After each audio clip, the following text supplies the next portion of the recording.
Before you jump into this terrifying tale, I recommend you watch the video until the very end. The story will grip your attention and take you through a roller coaster of fear and hope.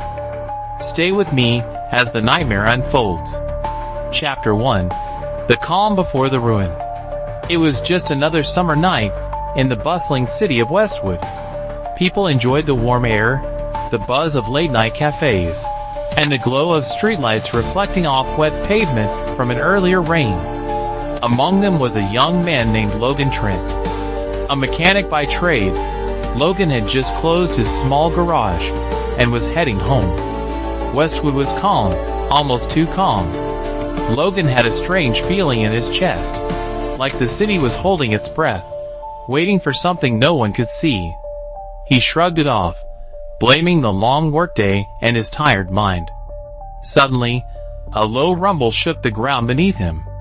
At first, it was subtle, like a distant train approaching. Then the earth trembled violently, throwing Logan off his feet.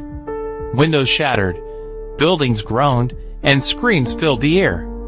The city was collapsing. In the chaos, Logan scrambled to his feet, his heart pounding. He needed to find his family and friends, but the streets were no longer familiar. Westwood was a nightmare in motion, swallowed by destruction. Chapter 2.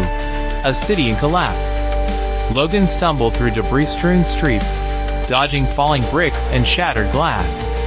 The aftershocks came without warning, each more violent than the last. He saw a bus crushed under a collapsed overpass, a fire igniting a grocery store several blocks away. People were trapped under rubble or wandering lost, eyes wide with terror. Logan's mind raced.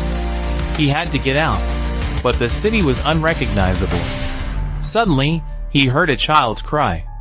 Following the sound, he found a little girl pinned under a beam. Her leg was trapped, but she was alive.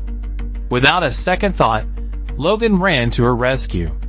Pulling the beam loose took all his strength, and just as he freed her, another aftershock hit.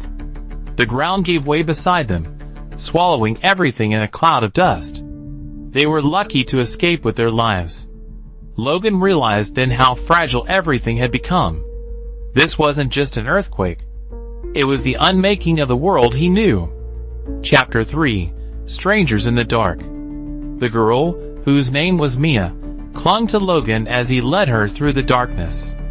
Power failures had turned the city streets into shadows, filled with unknown dangers. They soon joined a small group of survivors, an elderly woman named Grace, a young couple, and an injured man. Together, their chances of survival grew, but so did the anxiety. They huddled in what remained of a subway station, the shaking less frequent, but the threat no less real. Food was scarce, and the cold nights bit through their clothes. But it wasn't the cold or hunger that concerned Logan most. It was the strange noises. Whispers came from the tunnels, echoes of cries and footsteps when no one should have been there. At one point, the injured man vanished without a sound. The group's fear turned to suspicion and paranoia. Was the earthquake the worst of their problems, or was something darker lurking in the ruins? Chapter 4. The Haunting Aftershock. Logan's nights became restless. Shadows seemed to move of their own accord. Mia whispered about a figure she saw near the tunnels, a dark silhouette watching them. One evening, as the group searched for supplies, Logan stumbled into a collapsed building where he found evidence of a previous presence, scratch marks on walls, remnants of rushed escape, and chilling messages scrawled in dust. The message was clear: never leave the light.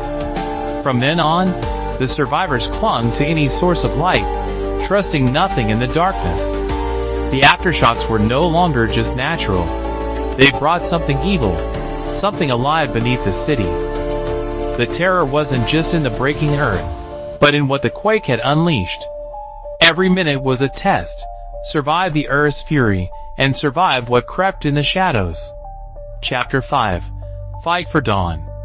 Dawn was their only hope. When the sun broke above the horizon, the creatures of the dark seemed to recede, forced back into the depths by the light. Logan made a plan to get everyone out of the shattered city and to safety. It wasn't easy. Rubble blocked streets, fires cut off passages, and the earth continued to tremble. Desperation drove them forward, each step a fight against exhaustion and fear. They clung to memories of life before the disaster, of loved ones and normal days. In the final stretch, they faced one last aftershock, the biggest hit.